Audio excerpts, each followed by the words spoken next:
Hello and welcome to this video on how to use the Rakuten affiliate marketing program.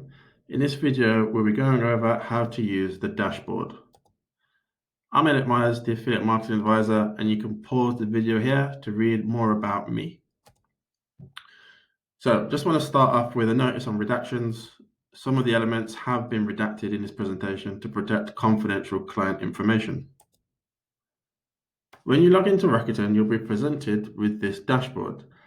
There's a screenshot of an example dashboard here in front of you. We'll run through each of the 9 key points. First, there's the quick search function, which allows you to search for affiliates by their site ID. This is a useful tool to quickly find affiliates you're already working with, or if you're in talks with affiliates, to quickly find their ID and to be able to invite them to your program, for example. The performance filter works in a variety of ways. You can adjust the filter, so it's currently set for last month, for August, and there are various different timeframes that you can utilize, such as month to date, which will change the core numbers for net sales, commissions, and so forth, and also the graphic below. The headlines are just the key numbers which any advertiser would want to pay attention to, such as average order value, clicks, etc. And the arrows are basically a comparison for a month to date versus August in this view.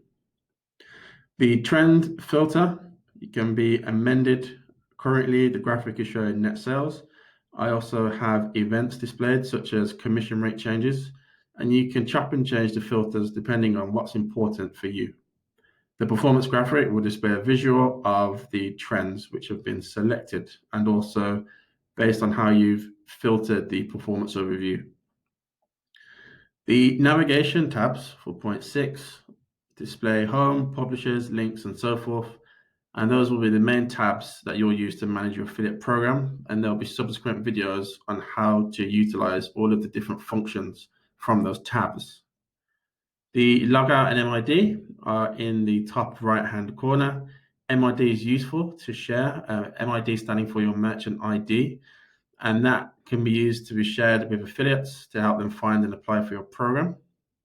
Your advertiser name will be displayed, as well as how to log out. Help and notifications are there. You can click on notifications to see what's happening with your affiliate program, such as new messages from partners, and the Help Center features various helpful articles the network have provided.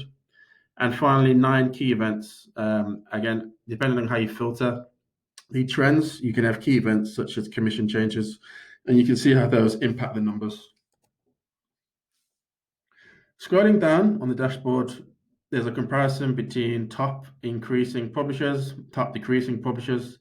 So it's basically those that have increased their revenue and those that have decreased in revenue.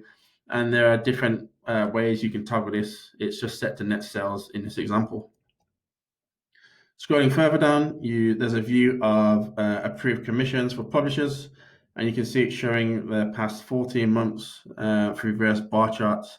And there's also the largest commission and the most commissions approved for the affiliate that's been paid out the highest commissions.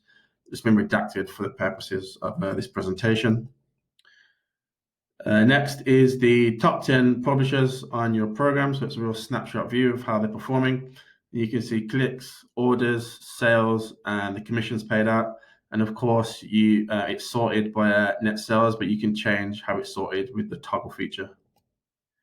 So that's a summary of your dashboard. As I said, there'll be other videos for other various parts and functions of Rakuten. So thanks for watching. Remember to like, subscribe for more content, and leave a comment if you have any questions.